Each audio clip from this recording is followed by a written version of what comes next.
This week, back from, well, it's got to be said, some failed surgery, Stephen Kilbey. Stephen was hoping that plastic surgery was going to make a dramatic difference. Unfortunately, we thought initially he'd been horribly maimed and scarred by it. Turned out we'd forgotten it's exactly the same face as he previously had. So, welcome Stephen. No Marshall Pruett this week. Marshall is in the midst of a home move to welcome his lovely wife back from hospital after, of course, what we all know has been a pretty extended stay there.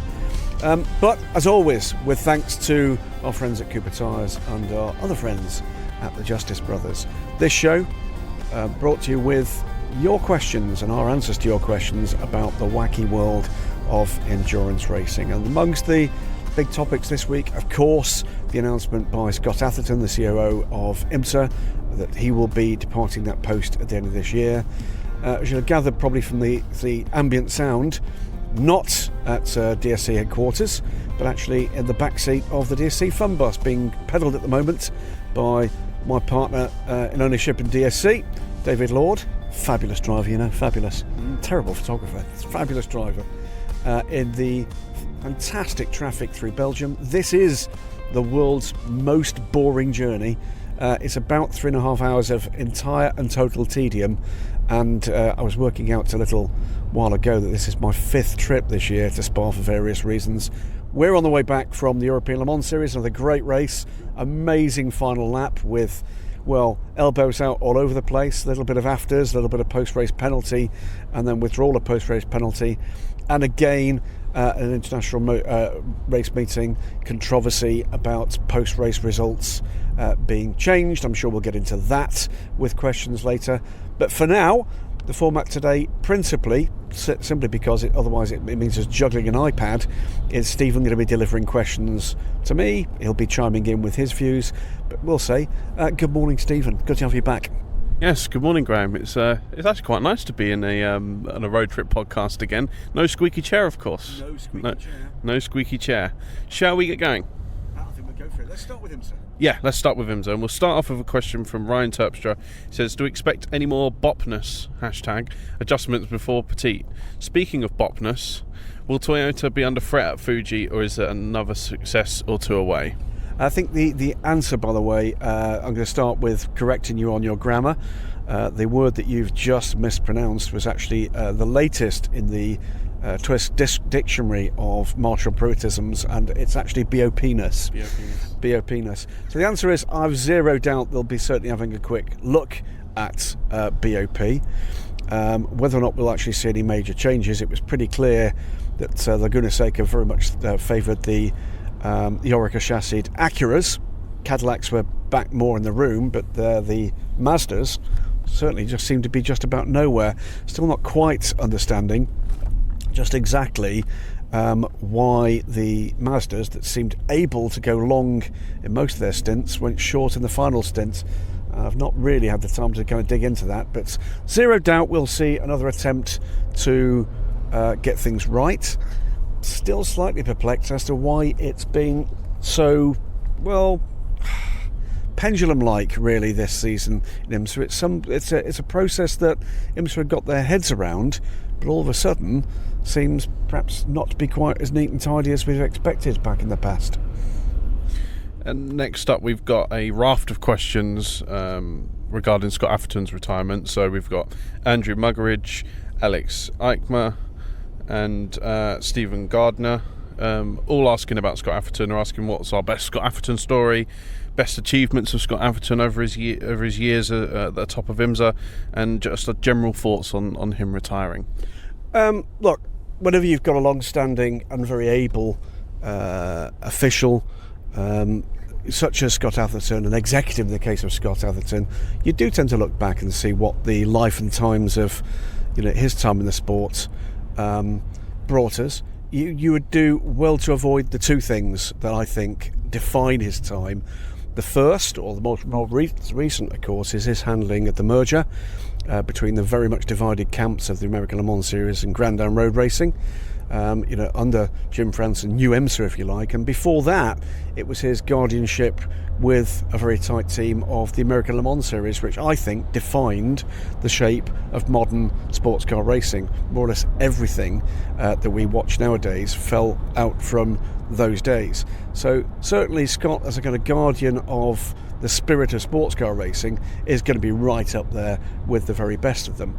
It's good to catch up with Scott. We had a round robin conference call on the day that he announced that he was going to be leaving at the end of the season, and it was same old Scott, which is very considered, little bit of emotion as well, never wasted time with Scott Atherton.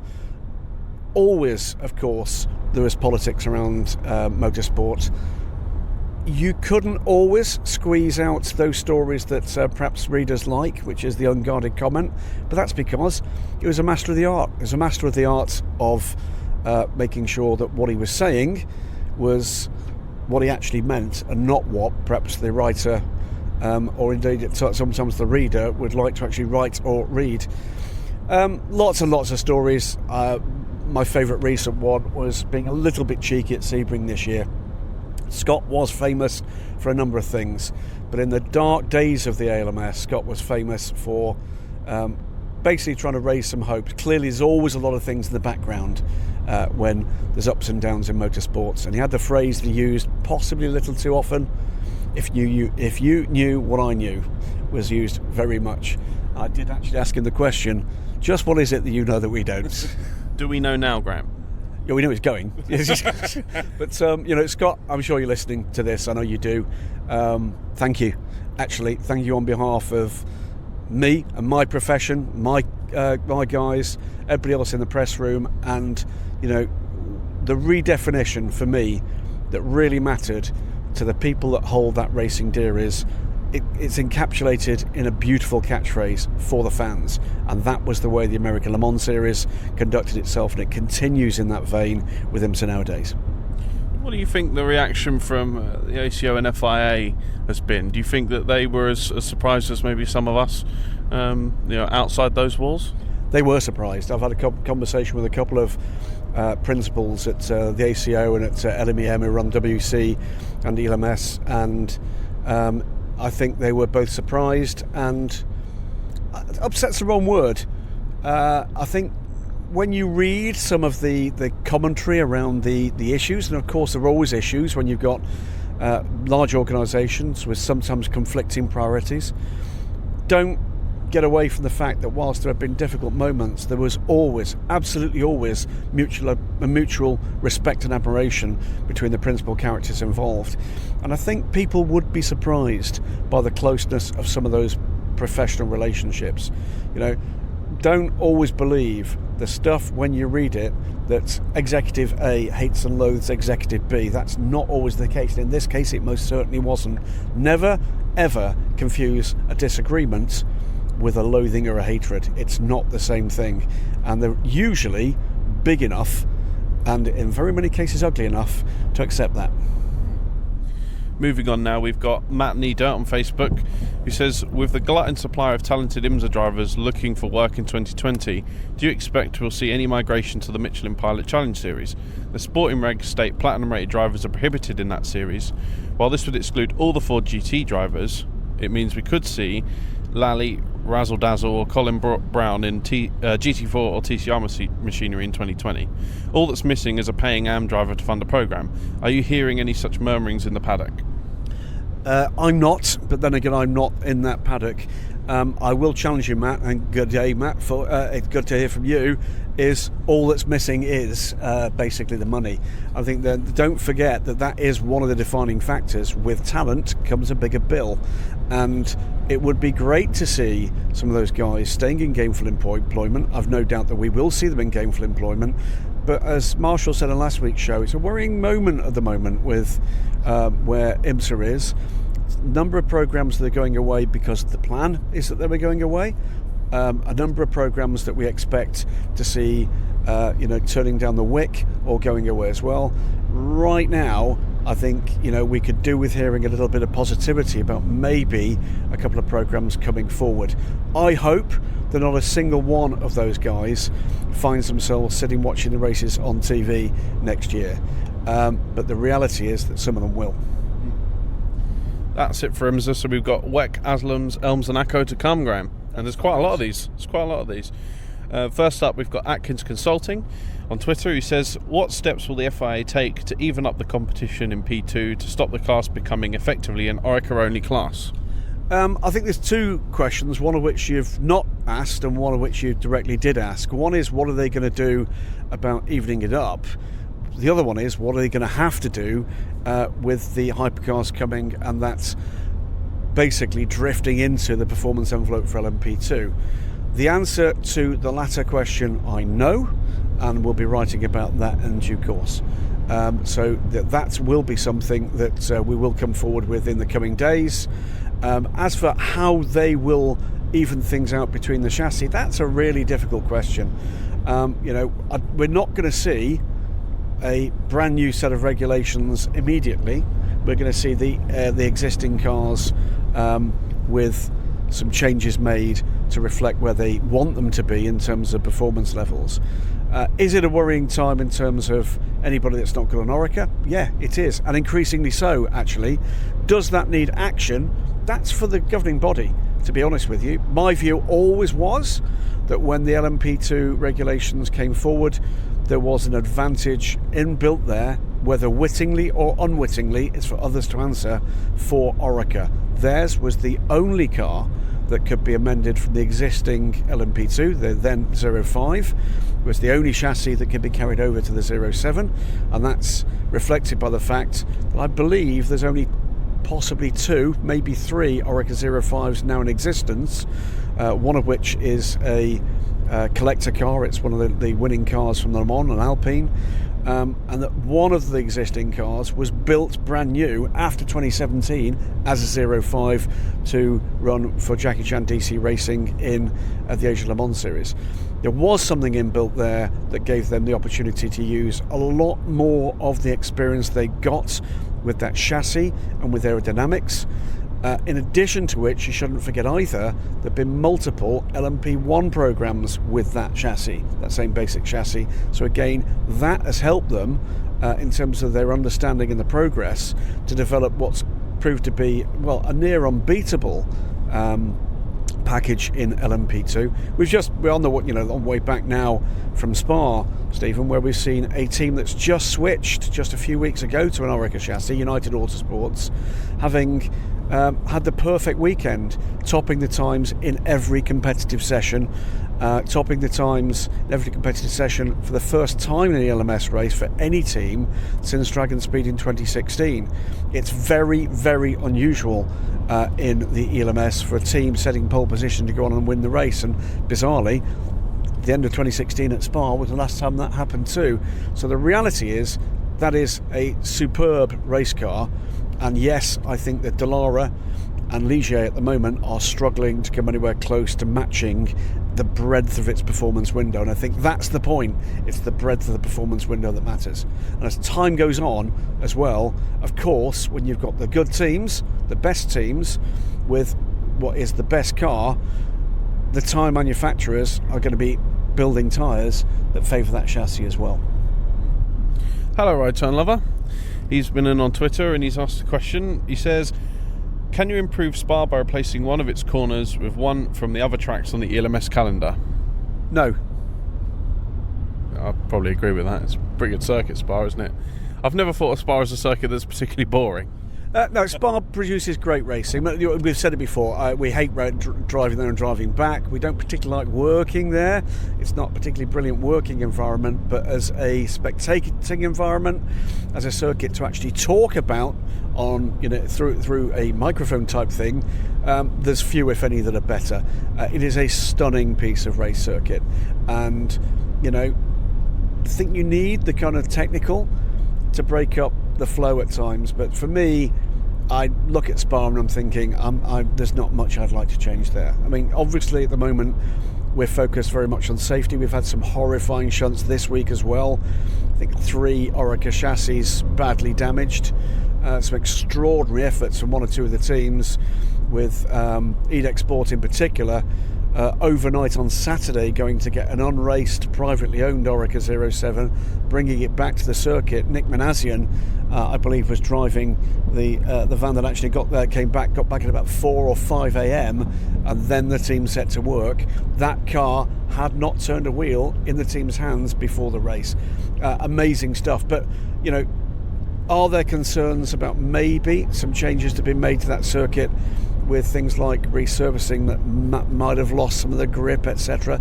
Yes, that is some of the things we're hearing in the aftermath of a fatal accident, and neither should we forget, and we don't, the ongoing major struggles for Juan Manuel Correa. Fingers crossed and all best wishes to him and his family, as that young man has got one hell of a struggle ahead of him.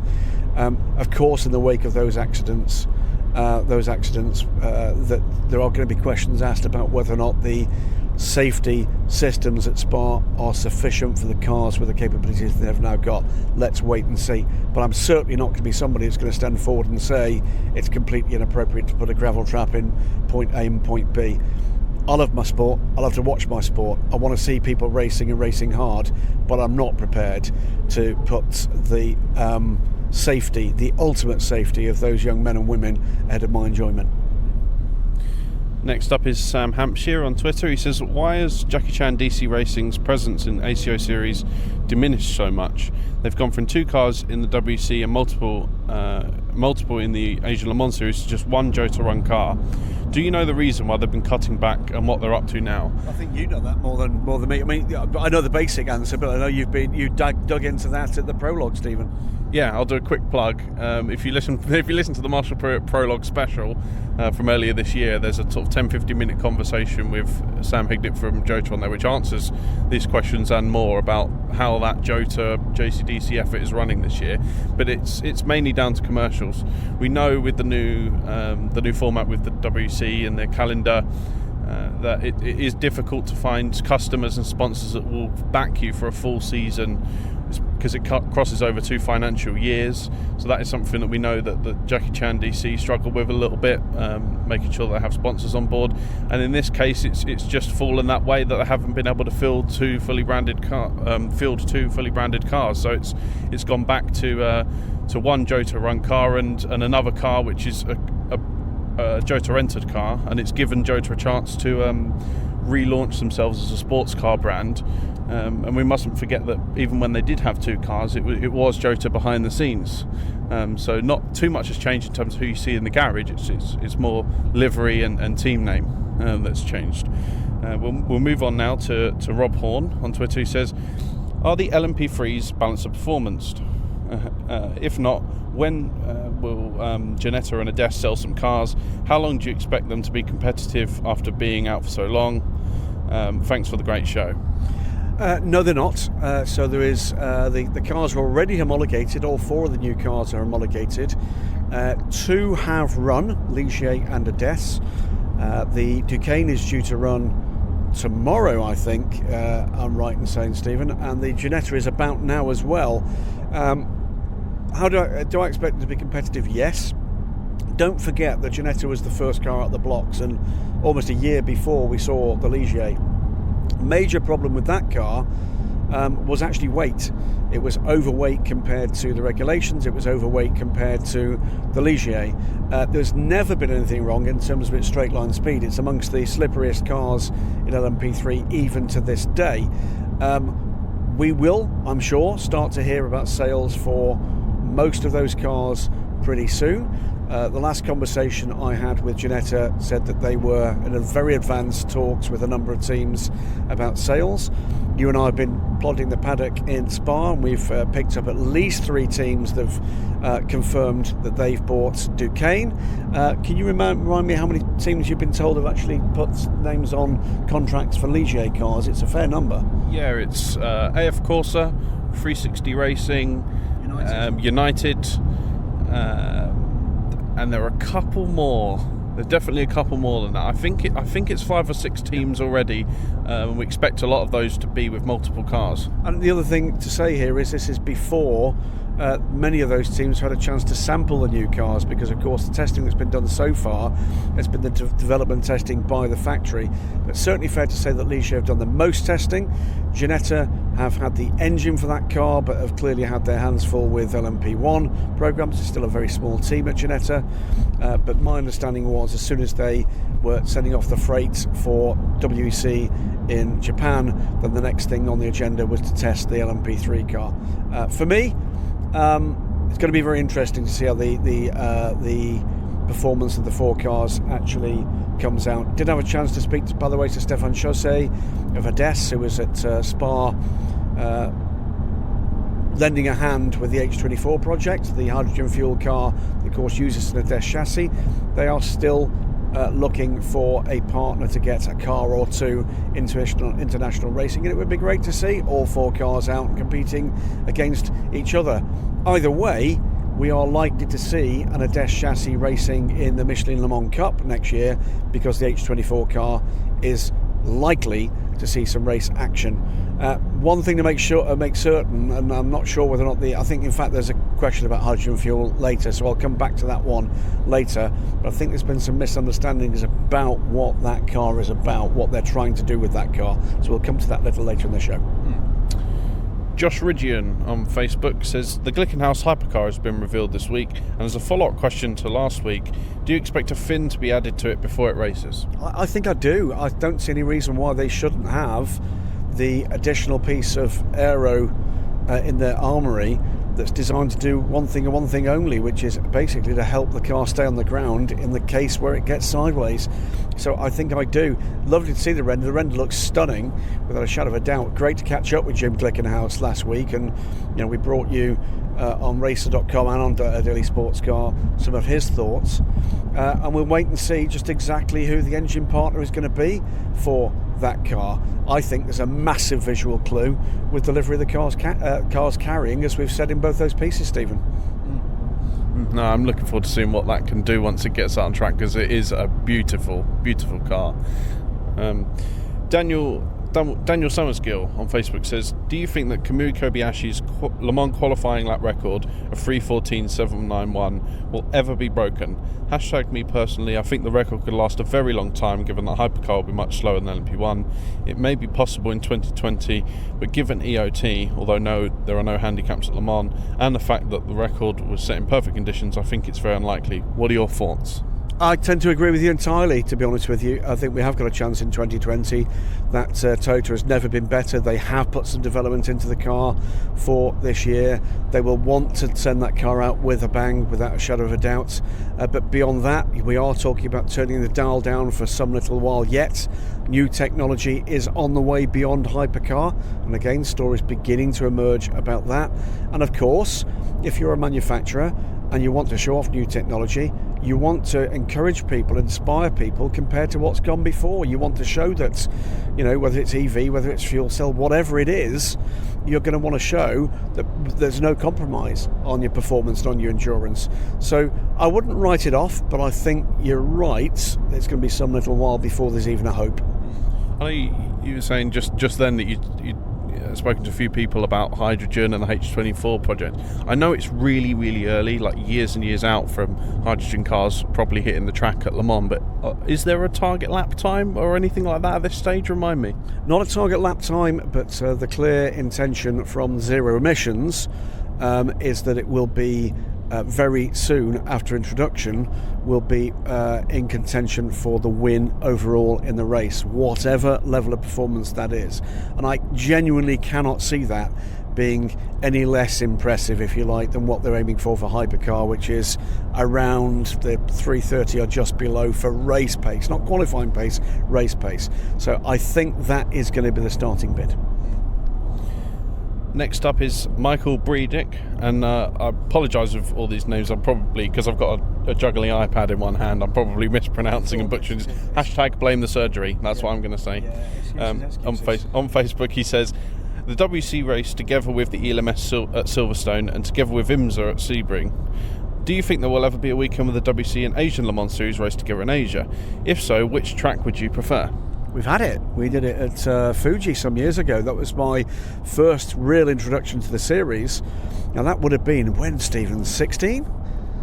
Maybe even earlier, maybe like 15 or 14. It was, and was that also a weekend with a Super GT, or was that a different weekend? Not the same track. We certainly had, because the Asia Le Mans series were in a marquee at the end of the pit lane, as I recall it. A small number of cars, about 13 or 14 cars, which is the starting point from where we now find ourselves, with teams coming forward this week. We'll have more news, by the way, this week of some of the new entrants for the Asia Le Mans series. It starts in November at Shanghai, and as I speak, in fact, my phone is buzzing with the operations director looking to talk to me about something or other, so that'll be the next call after we've finished recording this. The answer is, do I see it happen again? I hope so. I really do. I think they're complementary. I have my own little pet idea about what should happen, and it's less to do with the WEC and more to do with the LMS. And I think what's missing from the calendar is an opportunity for teams to get the opportunity to sample both. And I'd love to see a kind of 2-week endurance racing festival at somewhere like Yas Marina, with the European Le Mans Series having some kind of race at the end of their season, a week of testing, and then the opening round maybe of the Asia Le Mans Series afterwards. That's a long way in the future, I think, but that, I think, would help the whole picture of endurance racing in a region where I think there's still an opportunity for real growth. We've got Rob Chalmers now on Twitter, who asks, are Glickenhaus going to regret going down the non-hybrid route? Hashtag me personally, although it's going to be a BOP formula in Hypercar, I honestly believe the investment in hybrid technology will be rewarded. I think the great thing about this, Rob, it's a great question. I don't think there's going to be an agenda at play. Remember, at the moment, what we know, Toyota are committing to at least 2 cars, though I think they may be tempted towards a third for a short programme, if not only Le Mans. Aston Martin, and with our Motorsports, already said that they were looking at more than 2, which meant at least 3. Later stories talk about the potential for 4. I think there's a possibility that maybe in year 2 there might be more than that with the Valkyrie.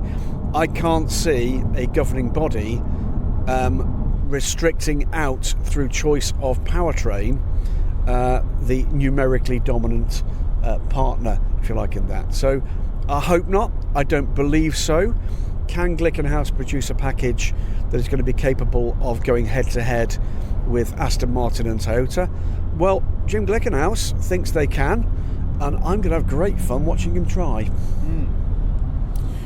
Next up is Neil Hardy on Twitter. This is following the disqualifications after the Le Mans Cup race at Spa. Do you think the scale of penalties for technical infringements needs to be reviewed? Should there be separate scales for faults by teams and drivers? I think before we answer that one, we should probably go through and explain just what happened, because that was a remarkable morning, wasn't it, yesterday? Yeah, well, rather bizarrely, we were talking about exactly this issue on our way into the circuit, only to be greeted as we stepped in through the press room door by the news that the top 3 cars, all Norma LMP3 cars, have been excluded from the results of the Michelin Le Mans Cup, so the whole podium was disqualified, all for the same reason, and that was that somebody had shortened the bolts fastening the crash box onto the main monocoque, the main chassis. So it should be 25mm bolts. In this instance, the steward's notes said between 10 and 15 millimetres. I was told that at least one of those bolts was as short as 7mm. I wrote a tweet that basically said, I think this is what you're responding to here, is that it's about time we took a good look, and it is about time we took a good look. But having had time to think about this one, in this instance, you know what?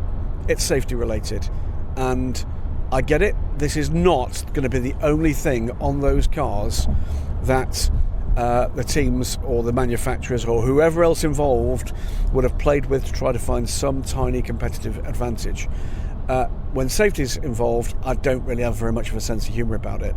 It doesn't get away from the fact, though, that we have had a remarkable number of instances with penalties during or post-race, often for very minor transgressions, which have had a major effect on the result. It's not just ELMS or Le Mans Cup or WEC, it's happening in IMSA as well, it's happening in SRO rules racing, and we are in an era where I'm afraid the rule makers and those that enforce the rules are putting, I think, too much influence on the results of those races.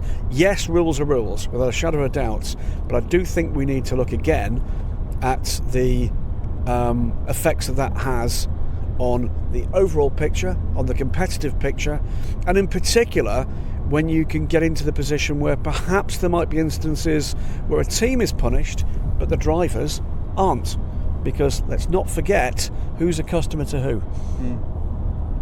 I did like your suggestion that in this instance maybe the team points should be deducted more than instead of the drivers. The problem in the Michelin Le Mans Cup instance is that it was a disqualifiable offence, and that does kind of come into it. But I do think we're at the stage now where this is something where it does now warrant a serious consideration about whether or not some of the penalties meted out for some of the issues. Things like spinning wheels in pit lane. Remember with Ben Keating, and it wouldn't have mattered actually, because the technical problem that eventually eliminated Ben from the results at Le Mans would have overridden the penalty that he got for spinning the wheels in pit lane. But I think we've got to ask ourselves whether or not a penalty for those kind of matters is proportionate to what's actually happened on or off track.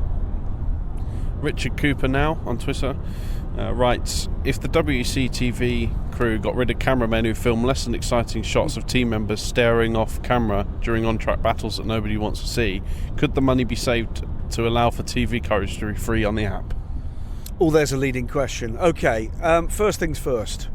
I can tell you that the process of commentating on an endurance race is far from straightforward.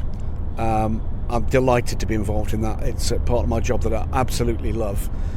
The technical sides of putting together that programme make that look like a stroll in the park. From time to time I have a response that's remarkably like, I'm sure, yours. Yes, I do. Moving away from action to see a reaction. It's a judgment call on the part of the director. Does that happen a little too much at times? In all sorts of sports, yes, it does. I'm not particularly a fan of gratuitous shots of pretty girlfriends and wives in pits if it doesn't add to the story, but that's not my call. Would it save enough money to do what you're asking for? No, it wouldn't. I think it's worth talking about the new camera shots and graphics for the WEC. Be interested to hear your thoughts, Graham. So are you coming into the press room at Silverstone after you'd done your first technical rehearsal before the first race meeting of the year, saying we've got some awesome new cameras and new graphics for this season, which I don't think you were expecting? And I watched the qualifying and the race, and my conclusion was these are brilliant. You're like you were saying to me yesterday, Graham, the camera with the Toyota where you can see the rearview mirror, so you can see the cars flying past the GTs, splitter cameras. The graphics for me are cleaner. I like the gap indicator, the new things like that. But there's been a lot of people being critical about it on social media, haven't they? Is that just because social media is only full of people being critical about things? No, I think that's massively unfair, and how dare you talk about our viewers that way. I think sometimes new takes a while to get used to. I think from our point of view about the way in which we can talk about things, my job is quite a simple one in terms of WC TV. My job is to support Alan McNish in explaining, particularly by using facts and figures drawn from a wide variety of sources, including some of the graphical input we get. And in that regard, it makes my life, my job simpler. It makes the job of the viewer simpler. Will they need tweaking? Of course they will need tweaking, because of course those graphics have been developed from the point of view of somebody, or a team of somebody's in this case, that is not actually a casual consumer of the product. And I, again, give the same advice to viewers of that output that I would give when you're feeding back to anybody, which is, let's have some feedback. Let's have some constructive commentary on it. And I guarantee you, if we agree and the graphics team and the producer and the director agree, it will be changed. There's no doubt about that. No one's doing this to make it worse. They're doing it to make it better. So if you can see something that jars for whatever reason, and I've seen all sorts of fairly constructive responses about where the shading has to go to make it visible, that might make viewing some of the other parts of the screen.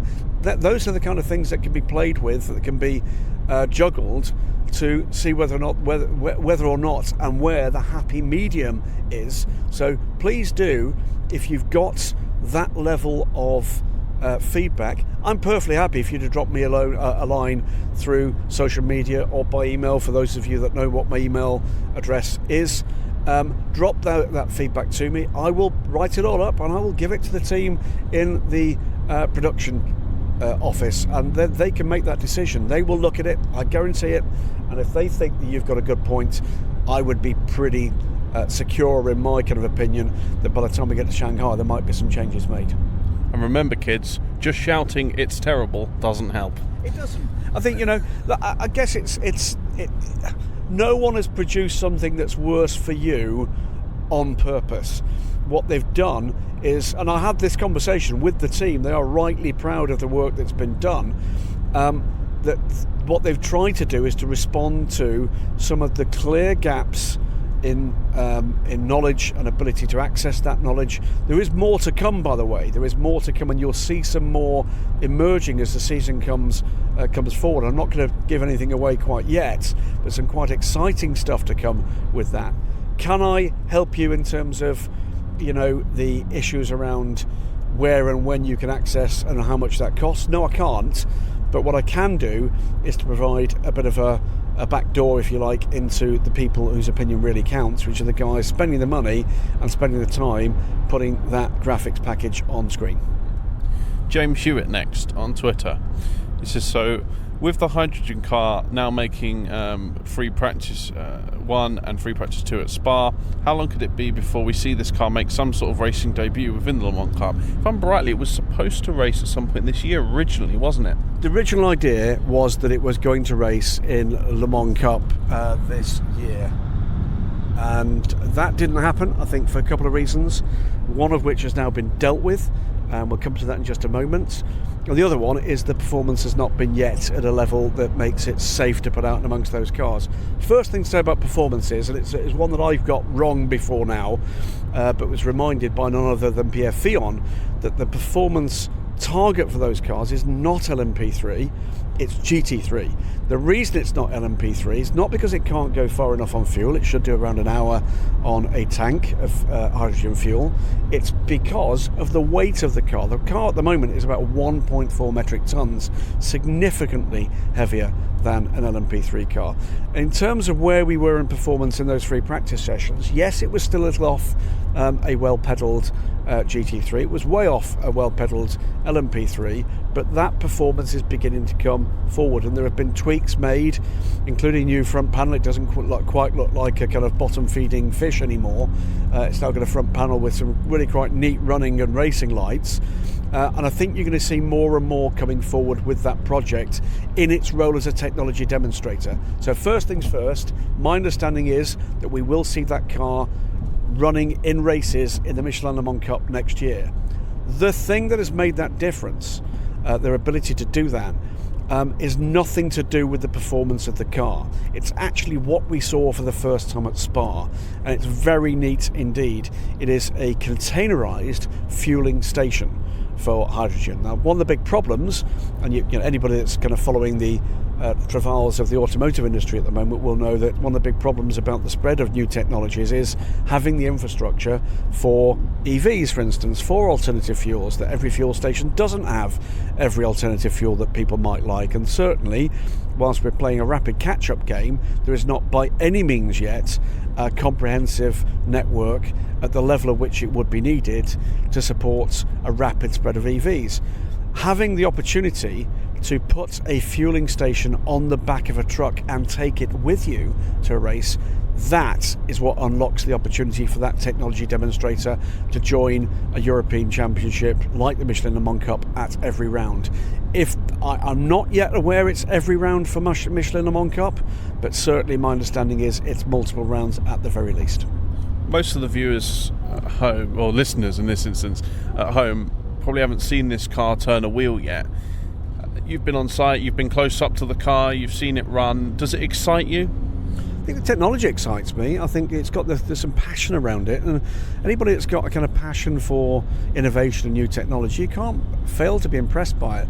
You know, we'll come down, of course, as we always do, to aesthetics and to the sound of that. And actually, you know what? He's driving at the moment, but we'll ask Dave Lord, because Dave has been trackside for this car being out there. So, you know, we're just going to poke the thing there forward. Dave, standing trackside as a photographer, what's the sound like of the H24 car? I mean, you know, you compare it to the other cars in the Michelin Le Mans Cup or the LMS, but also to something like Formula E, which has got a kind of vacuum cleaner type sound. What do you reckon?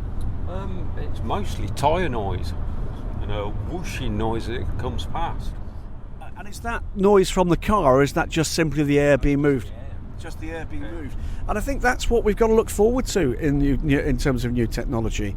It's, you know, maybe we're going to have to get to a stage where with some of these new cars it's going to be less impressive and less loud, if you like, and we know what happened when that happened with Formula 1, but actually in terms of what the technology is able to do, it's really impressive stuff in terms of what's happening with that energy. Look at what happened with the hybrid cars, particularly the Audi in the latter days, where it was so quiet. But, you know, the impressive part of it was just what you were seeing rather than what you were hearing. Maybe we're already kind of accustomed to what these cars are going to sound like because we've seen the diesel era and the hybrid era where the cars did sound a bit like a sort of fighter jet if you did get to hear them between the other cars. And actually, it may sound like a controversial opinion, but I really like the noise of like the R18 in certain iterations where it did make a, you know, like Lordy says, a whooshing noise, because it's the difference between that and Formula E, I guess, is it sounds fast. To me, Formula E cars don't sound fast, they don't. The Formula E cars always, to me, sound disappointed. Disappointed. Yeah, I can understand that. It's just that is a big part of it with car noise. It's does it sound quick? And I'm not having a pop at Formula E for the sake of having a pop at Formula E. There's lots of reasons why you could. The other conversation, by the way, and again with Pierre Fillon, with the guys from Total who put together that fuel station concept, and also the guys from H24 that we got into, was quite a long conversation about why inevitably these technologies are going to find their way to endurance racing. Formula E ticks a lot of boxes right now with the pains that the automotive industry is going through. But there are various things it doesn't do. It doesn't encourage people to change their mind about the endurance of the technology. In other words, it doesn't give you an indication of range. If anything, it underlines people's anxiety about range. And neither does it give you a tick in the box about the repeatability of that. So what I mean by that is, you come in, you fuel or whatever, or charge, and then you go out and you go again. Formula E doesn't do that. You don't charge the car during a race and then go out and do it again. The new technologies we're talking about to do with the zero emissions that are being talked about at the moment behind closed doors of the ACR, and I'm sure elsewhere, do that. And at that point, that becomes something more promotable for those OEMs. It's not a crack at Formula E. Formula E, I believe, was necessary right now for exactly where we are with the automotive industry today. I don't believe that is ultimately going to be the answer to the questions that the industry actually has. I think the answer to the questions the industry is going to have, and that in terms of getting and keeping those customers, is going to be about putting technologies in place. Whether or not it's what we've got at the moment, whether or not it's what's coming next, or even after that, is about having performance, yes, having the ability to take that performance for a realistic length of time, let's say an hour, 40 minutes, and it's then having the opportunity to recharge, to refuel that car and go again and again and again. That's going to be the defining moment for motorsport with new technologies that will define whether or not we've got a winning formula. Ed Horace is asking another question about sort of alternative fuels. He says, to your knowledge, is any major OEM working on a fuel cell LMP car for 2024 yet? An actual car? I don't know. Working on the regulations? 100% yes. And again, there'll be a pretty major update later this week for Racer and for DSC about the scope and scale of that process and what they're aiming for and when they're aiming for it. Damien Peachman is asking a question about Glickenhaus. Says, what engine will it use? I think we kind of speculated on that a little bit earlier. We have. I mean, look, you'll have seen the same speculation as I've seen. Look, is Jim Glickenhaus ready to actually reveal exactly who that is? No, he's not. I've had that conversation. He's asked for conversations to be kept private right now. But look, Jim never does anything for no reason. I would direct you to two things about the current images and facts that are known. He's made it clear the car will not be a hybrid. It'll be powered by a 3-litre twin-turbo V6 from a major automotive manufacturer, and he's presented the renders in a particular way. It's got a particular colour scheme. If you're asking me what I think you're being guided towards a conclusion that Alfa Romeo might be involved in that programme, either as a supplier or as a partner. I don't know whether or not that's absolutely true, and I don't know which, if either, of those options might be the end of the story. But at this stage, I think if you were speculating that Alfa Romeo might be a partner for that programme, I think there's plenty of clues there to say that there's a good reason to come to that conclusion. Another question from Damien. It says, Graham and Stephen, what's the current state of BYC's hypercar programme? Is it just a wait and see for now? I think it's exactly that. We've heard absolutely nothing. What do we know about the BYC programme? We know that the existing car has been out and testing. That seems quite an odd thing to do, whether or not that's testing parts or aerodynamics or anything for the hypercar. We also know that BYC some time ago took on, certainly were advertising for hybrid aware technical staff. Other than that, I have to tell you, I've heard literally zero. Stephen? I remember when we wrote the story that BYC had been out testing in Brno, we went back and looked at what they originally sent back in June, and they did say that in 2020, 2021, they were planning to run the existing LMP1 car alongside the hypercar, so like a two-car thing, a two-car program with two separate cars. Which, you know, if you had the option to do that, and if actually you're genuinely looking to bring along technology alongside an existing benchmark, is not the world's most silly thing. It's also, by the way, remember, the LMP1 car is an asset for that company that otherwise they're going to have to sit and put a sheet over. If they've got customers they can put in that car in a grandfathered fashion and get out there and race, well, why shouldn't they? And if you're grandfathering LMP1 cars, if there is a performance gap for the BYC against, you know, its current competitors, you might also come to the conclusion that maybe a bit more competitive against those competitors in a grandfathered form. So let's wait and see. I'm firmly in wait and see mode about BYC. I don't want to be negative about anybody that's out there and spending time and money, but they've got a lot to prove. Jakob Bem on Facebook is asking a question about LMP2. He writes, if we're facing P2s being slower than we know they're capable of, do you think it could be viable to prolongate the homologation of the class for one more cycle to keep the cycle in sync with car and LMP3? Hashtag me personally thinks that doing so alongside opening the regs for more than 4 OEMs could become a solution for the Orica problem. I think the answer is what you're going to see in the first instance is something that's a bit different from that. You're going to see the LMP2s reeled in a particular way. Again, as I say, we'll be writing about that in the coming days. That what they're looking to do is to keep a separation. I think they've got enough coming in the new top class for next season, and remember that is for the 2020-2021 season, so starting from September next year, so not next year at Le Mans. That will be the cars we've got in the WEC at the moment, but I think they've got enough for an opening year of a new set of regulations, and they'll be hoping that persuades more to come. What they don't want to be doing is muddying the waters with 3 different sets of cars: hypercars, grandfathered LMP1 cars, and I firmly expect to be part of the picture for next season, and LMP2 cars balanced against them. I don't think that's on the cards at all. Final question before we go to General is from Right Turn Lover on Twitter, who says, is there any point in keeping the Pro-Am moniker in the ELMS? Even GT-Am now has lineups including not a single genuine amateur. Do we drop the pretense and have drivers hired by on-track quality, not metal optimization quality? I think the question is going to be one for the FIA. It's as simple as that. What do I think? I think the system's broken, is the honest answer. I think it's been broken for some little time. It's not quite as broken as some people think. I think there are things that championship managers and coordinators can do about making some decisions themselves, and some of them have shown their willingness to do that and their ability to do that. But I do think it's high time that they took a step away from the system and took a look at it in its whole. It's, one of my bugbears about complex systems like this is that what they tend to do is they tend to encounter a problem and add another rule, and what you end up with then is a system that's terribly complex, which bizarrely opens up just as many loopholes as it closes.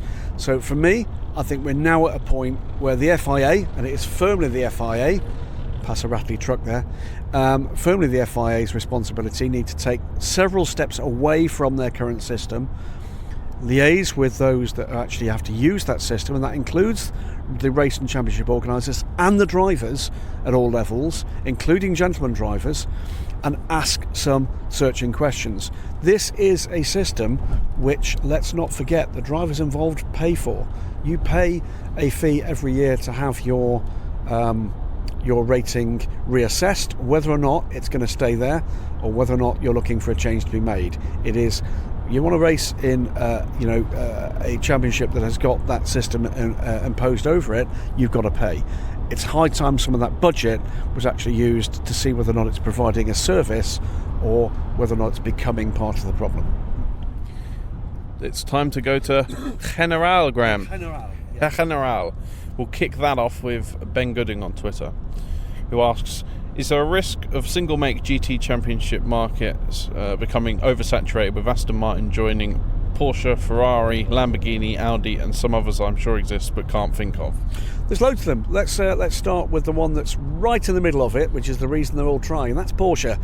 Porsche, for many, many years, have had a profit centre globally from their one-make series, and that, believe you me, is the model they're all trying to replicate. They're looking to get a strand of money coming into that business that will help them both in the general company coffers, but also help them to fund other motorsport activities.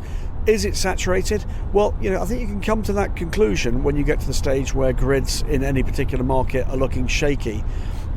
This is on the back of the R Motorsport Aston Martin Vantage Cup that's due to launch next year with a new version of the Aston Martin Vantage, and will expand into Asia, into North America in future years.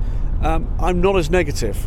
I'm not a particular fan of one-make racing, but some of those series are very well worthwhile. The Audi R8 LMS Cup has been particularly well established. That's had a bit of a rocky time of late, but there are lots and lots and lots of them, whether or not it's touring cars, whether or not it's sports cars. They think they've got a market for this. I'm prepared to let them go with it. If we get to the stage where lots of people are suffering, then maybe it's time to think again. But we're rapidly approaching another question, I think, and that question is this. I think there's one dividing line between the motorsport that we watch and the motorsport that perhaps from time to time we criticise. There's motorsport that is based on participation, that the primary consumer are the people actually doing it. That we might choose to sit on a spectator bank or watch a live stream or a TV programme of it, but that's not the primary reason for doing it. There's then the other motorsports. That is things like Formula 1 and the WEC, etc., where it is marketable motorsport. And I think they're very different things. For me, things like the McLaren Pure Series, things like the new Aston Martin Cup, that is about a significant brand looking to build a customer base and looking to do something very specific. Most of these people will already have an Aston Martin or a McLaren or a Porsche road car. They want to put them in a second car, and they want to sell them spares for those cars, and they want to sell them lots of other things. Nothing different in that regard from Rolex wanting to sell someone a second watch. Nothing different whatsoever. I have zero problem with it, and I particularly don't have a problem with it when it's employing more and more people in the sport and in the industry, learning a trade that will inevitably, with a number of them, see them climbing up that greasy pole and making their way into international motorsport. More and better, unless we get to the stage where you hit some kind of ceiling and we start to see grids dropping off. Stephen Gate on Twitter says, Ford Performance are currently recruiting for an aerodynamics engineer. Any whispers on whether this is a sports car related advert? DPI2, tentative look at hypercar? What it's actually all about is it's Bill Ford at the moment has got it's a particularly nice transit van. He's not very happy with the performance, and I think they're looking to see what he can do with slicks and wings to get around the Detroit traffic. Now, the honest answer is I've no idea. These ads come up from time to time. I would be surprised if it wasn't to do with some kind of motorsport program. The one that we're all aware is being looked at right now is, of course, DPI2. And we'll wait and see whether or not that's the case. But any whispers from my end, no. But I would expect those kind of matters are being looked at right now. Next up is at Johnny Trots on Twitter.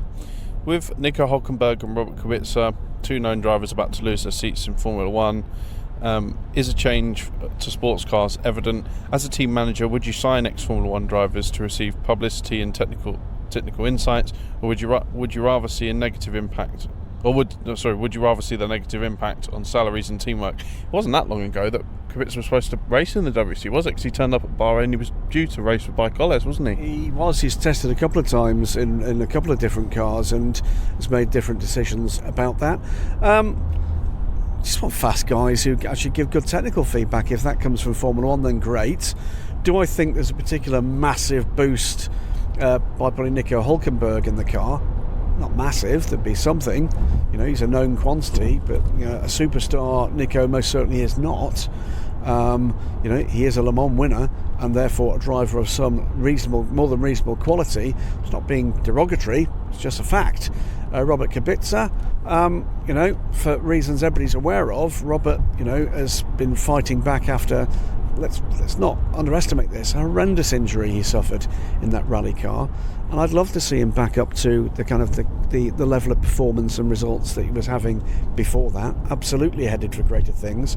Do I think he's currently capable of it? I have absolutely no idea, and here's the news, guys. I don't think anybody else does either, including Robert Kubica. I don't think the moniker Formula One driver is as important to these teams as someone who's ready, willing and able to get aboard the car and do the two things that a sports car driver has to do: compromise and be consistent. Compromise because, of course, it's not all about you. There is a massive gulf between the likes of Fernando Alonso, who does bring with him a very large fan base and major media attention, and someone like, for instance, Nico Hülkenberg. The counterpoint is this: you've got to ask yourself the question, do you want to go for the hit with the short-term advantages of employing the likes of Fernando Alonso, as Toyota did? Because the reality is they're not there to support Toyota, they're there to support Fernando Alonso, and where he goes, they go. Have you kept their interest in your hybrid LMP1 program, or are those people just gone? There are certainly people that are not in the press room this year because Fernando Alonso is not there.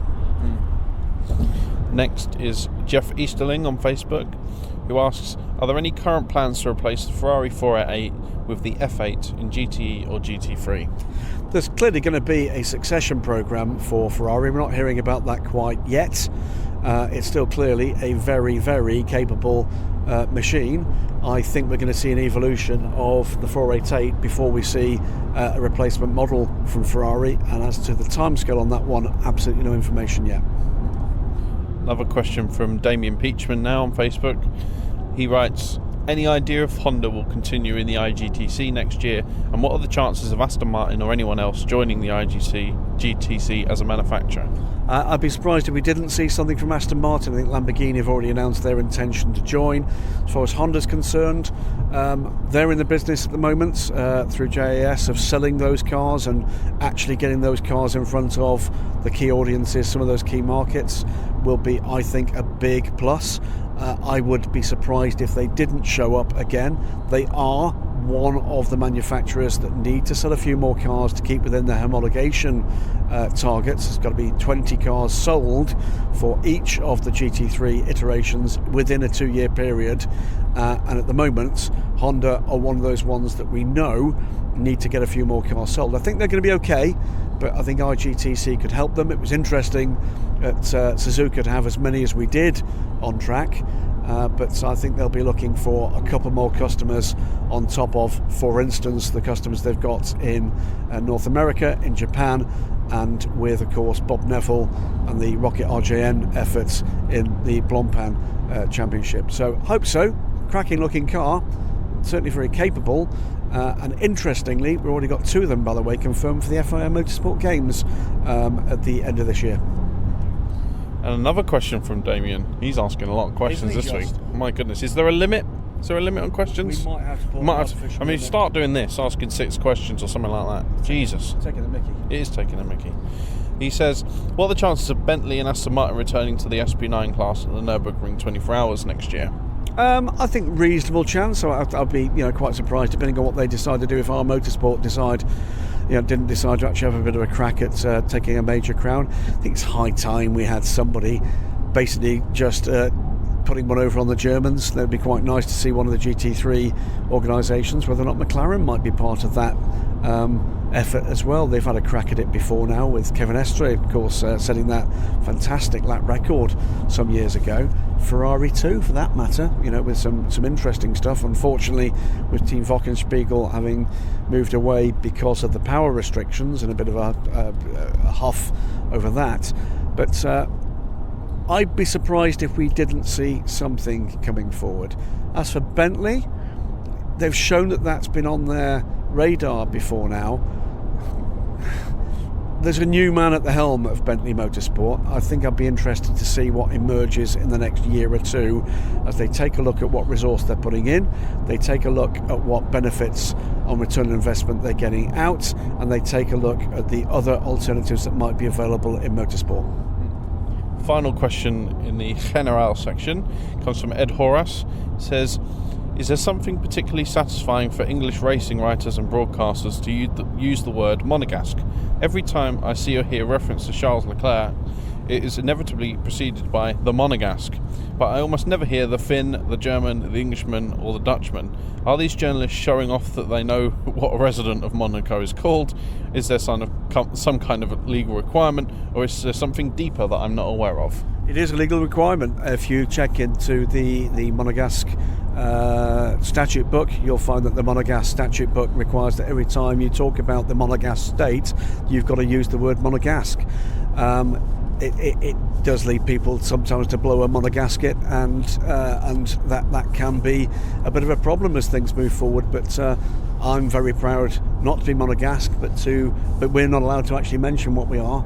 Neither by statute are we allowed to mention, other than obliquely, the nationalities of anybody other than those people from the states that can be described as monegasque. Fun. It's time for fun, Graham. It's time for the final section, and we'll kick it off with Nicole Bitzer on Facebook. Says, what are we both looking forward to race-wise before the end of the year? Christmas. it's almost a joke. What am I looking forward to? I do like the flyaways. I don't like the jet lag, the crippling jet lag, and the arriving everywhere in the dark. But I do like the flyaways. I am looking forward to the start of the Asia Le Mans series. That's been a big part of my professional life over the last couple of years, and the guys behind it are justly proud of the progress that's been made there, and it's great to be part of that team. I'm looking forward to the European Le Mans series finale in Portimao. That has been a great championship to watch and cover this year, but I think from our point of view, yours and my point of view, and for Lawley's point of view, sitting up front at the moment, there is another aspect here, which is we don't get much time off at these race meetings, but that is our leisure time. That is our kind of quality time with our mates, and that matters a lot. It's good to spend time with the people you like as well as your family, and I do love my family. If you're listening, Trudy, love you dearly. But actually, for my racing year and the things I'm looking forward to are edging into next year, because next year we've got the Bend, somewhere I've never been before. I've only had one track this year that I've never been to before, and that was Suzuka. We've got the back-to-back season finale for the Asian Le Mans Series, and that will have a particular family significance this year if our plans come together, because my good lady wife, who I adore more than words can say, will be celebrating a very special birthday, and I'm hoping, and we're planning, that she'll be with me for that, and that's not happened for an awfully long time on a long distance race. Is she 21 again? She's 21 for the second time. Fabulous. I think it's Bahrain for me. I love going to Bahrain. Every time we've been to Bahrain, I've really enjoyed it, and I think it's probably not going to be as good as it has been in previous years because it's not the end of season party, but I've really enjoyed the trips to Bahrain. Love that circuit. We always have a good laugh. Racing's usually pretty decent as well, but it was good as an end of season race for the WC. 8-hour race and under the lights again. They do look great under the lights. Is that because that's the only place in the world that they'll actually serve you a salad? No comment. No comment. It's an in-joke that Stephen has repeatedly around the world, but particularly in Austria for some reason, in restaurants ordered salad, and it's seldom ever delivered to him. We don't know why. There's not been any intervention on our parts, but I think probably they've looked at Stephen and thought, you're taking the mickey, aren't you, mate? We're not going to give you a salad. That's not what you want. Here's another steak. So you're wasting away over there. We must give him some meat because clearly he doesn't need any salad. He's dieted far too much. At this point, it's my turn to say no comment. Steve, I'm sorry for butchering your second name. Kowalczyk? I'm going to go with that and apologise on Facebook. Kowalski. Right. Kowalski. Right. As Top Gear has acknowledged many times, Americans have no idea what most of your UK and European celebrities are. Can you tell us about some non-American celebrities who have proven to be capable racing drivers? The only one I know is pop star Johnny Hallyday, who has 55 million albums sold, which is exactly how the announcer would address him whenever his car was shown during the 2002 Paris-Dakar rally. Well, David Hallyday, his son, who is still, I think, active in racing. Luc Alphand, Olympic skier of some note, was a very capable race driver until he hurt his back, I think again in Dakar on a bike, but he was racing in GT1 Corvettes and GT2 cars very capably. Can't leave without saying to Chris Hoy, 2015 European Le Mans Series LMP3 champion with Team LNT, and Charlie Robertson, who's part of the LMP1 effort this year. Chris, an astonishing cyclist, absolutely gave himself to his sports. Multiple gold medals at Olympic level, an absolute national hero in the UK. And when he finished his cycling career, turned to an interest in motorsports, and Chris's thighs were extraordinary. Do look it up on Google. Chris Hoy, back in the day. I'm not a slim man in my middle years, and Chris's thighs were bigger than my waist. Absolutely extraordinary. So when he first went to race a small prototype, a little Radical SR1, he literally couldn't fit his legs into the car. They had to build a car specifically for Chris to get in and race. But no, he was and remains, by the way, a very capable driver. And I think one of the questions was talking about Top Gear. I think he still holds that record on the Top Gear track. And it's not a surprise to anybody that's seen him. Still races Caterhams at the moment, and on occasion we've seen him in other cars. I think he was the guest driver at the British Grand Prix this year in Super Cup, maybe last year. So there's a couple. Others, Stephen? I can't remember how he did because I don't think I watched a single race that season. What about Paul Hollywood? How was he when he raced in the British GT? Paul's perfectly capable. He's done GT4. He's done a couple of the 24-hour races. I've got a funny feeling. Didn't he do the 24 hours at Kota in the Aston Martin a couple of years ago? Finished on the podium there. So again, not an American, by the way. That's the most American name for somebody who's not American. Yes, Baker. He's a Baker. Features as a principal player in one of the most astonishing success stories in British television in the modern era, the Great British Bake Off. Yes, that. But Paul Hollywood, part of that. We've actually got another celebrity who's been kind of flying high in the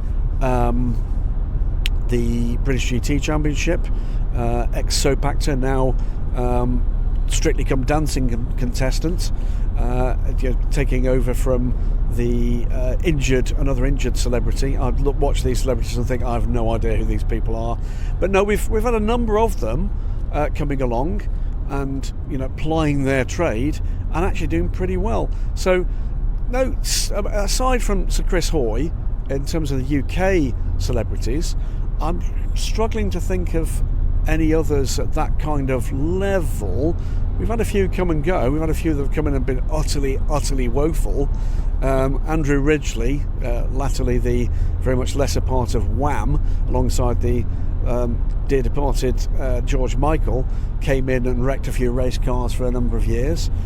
We've had various other sportsmen come and roll things down hills at Brands Hatch, but there have been a few. I've got a feeling there's a few musicians from Europe that have raced. I can't remember. Brian Johnson, AC/DC, of course, done the Rolex 24, and what a lovely fellow he is. Felix Baumgartner, by the way, the man that jumped from space. Nürburgring 24 hours. Absolutely, and did a more than solid job there. And there's a few others that are kind of kicking around a lot. I mean, what the current vogue. The current vogue is for is of course YouTube, in brackets stars. I'll leave that one to run fallow. What was that, Lordy? You were just saying? Nick Mason, of course, and Pink Floyd, and as well as which, actually, they're another dear departed soul, Steve O'Rourke, who was the manager of Pink Floyd and finished fourth at the Le Mans 24 Hours in his McLaren. So there have been kind of people around. There's a fair number of people that you might think are comedians just by their performance in the race car, but no, they are around. They do make a worthy addition to it, and for the most part, I'd suggest this is they're doing it because they're passionate about it, not because they're there just for the publicity. One further one, because I've just remembered it, Neil Primrose, who races in historic cars for the most part, but he's another guy, another musician that is out there just for the pure passion of these things. Well, do you say Rick Parfitt? Rick Parfitt Jr. Yeah, watch for his plans in the future. I've been hearing what that's all about, and that could be quite interesting, because I think we're going to see a bit more of Rick. We've got by the way, if you're listening, Rick, good luck. I know you've got some medical attention that's required for your ongoing struggle, and good luck with that. We're going to finish off with two more questions from Damien Peachman, who has asked 700 questions this week. 700. This will be 702 questions by the end of this episode. Well, if it's more than 700, he's gone through the glass ceiling. We'll allow it this time, but next time, just keep it to the 700. Yeah, just 699, I think. Just give yourself a bit of leeway there. He says, Stephen, what car is not a GTLM or GT3 car that you would like to see become one? It can be anything you like. I've been thinking about this, and there's two. One is the Jaguar F-Type, which is a GT4 car, but I really want Jaguar back on the international scene at a high level. I want to see them racing up against big makes in a championship where they can show off a road car like the F-Type, which is awesome. I love that car. And the other one is the Aston Martin Vulcan, which has raced. It has at Le Mans. It has raced, but not as a GTE or a GTLM car or a GT3 car, and that thing is a beast. Graham? I could answer on both of those. I mean, of course, the Vulcan was a limited production special, and so you're unlikely to see that homologated at all. In fact, you're not going to see that homologated at all. The F-Type's an interesting one, because that is one you would think is a bit of a shoe-in. But I hear from somebody involved with that car the key point about the F-Type is simply its chassis dynamics don't support what you would need to do to actually get that to a homologated level above GT4. That's unlikely to see that level of attention simply for that reason. Brilliant road car, no doubt about that. Has been reasonably capable as a GT4 car. I don't think we're going to see that model progress up the racing ladder. Final question. Graham, what's more boring, a Porsche GTLM/GTE livery or FC Sochi's home jersey? Had to look that one up, and it is indeed a very boring jersey, white, all over white, just with blue trim. It reminded me of Tottenham Hotspur Nil, which I believe is the official name for a Premiership club in the UK. Is that right? Tottenham Hotspur Nil? That's what we No, there's a club called Tottenham Hotspur, but not a club called Tottenham Hotspur Nil. So I think maybe it's something from when you were a kid, which I know is about 200 years ago. Yeah, but I mean, almost always on the sports programmes they announced it as Tottenham Hotspur Nil. But never mind. Which is more boring? Well, you know what? I love seeing the tribute liveries that we've seen over the last year or two, in particular from Porsche. I have gone on the record, have been slightly controversial about the quality of their season-long liveries and that perhaps a little corporate, very corporate indeed. I think what they could probably do with is to find some backing from a more modern, edgy sponsor, and actually got a suggestion, actually in the Spa paddock, of the kind of sponsor that might be. That, you know, we've not really had a soapbox this week. We've not had the Boucher's Hammer Emporium soapbox, but Boucher's Hammer Emporium, I gather, has actually now come roaring into the 21st century, and it's now Boucher's Hammers Are Us. I think Boucher's Hammers Are Us on a Porsche GT LM car or GTE Pro car could be quite something to see. Even better if actually they find a seat for Christoph himself, because let's not forget, angry man he may be, unpleasant personally he can be when riled, but that's a man that did have one heck of a career in sports cars. But it was a long time ago, Christoph. Just quickly point out before we finish off, Porsche's Coca-Cola liveries for Petit Le Mans look fabulous. It's the real thing, isn't it? It's the real thing, and it's I gather what they actually did was originally they pulled the wraps off in front of the guys that were going to approve it or not in marketing. It was in blue with, you know, white, and they actually said, "Is Pepsi all right?" And the answer was no, put it back in Coca-Cola livery. But no, look, it's a great livery. Both in that. I think there's be one that's going to be with the wide body pack, and the other one with the narrow body. That's going to be the Coke Light car, and we'll wait and see. That'll just about wrap it up, won't it, Graham? It will. Thanks to all of you for sending in questions. Thanks to Dave Lord for doing the driving and the infill on what it does sound like to be close up and personal to an H24 car. Particularly thanks to the heavily mutilated Stephen Kilbey, who's still here in his surgical gown, which I'm afraid is gaping rather at the back, and unpleasantly so. Not quite sure what that is around the back there, but whatever it is, it needs shaving. But with thanks to the backers for the weekend sports cars, of course, from Cooper Tyres and from the Justice Brothers, with much love to Marshall and Chabral this week for their big move. I've been Graham Goodwin. This has been the Weekend Sports Cars podcast with the Marshall Pruett podcast. We'll speak to you next week.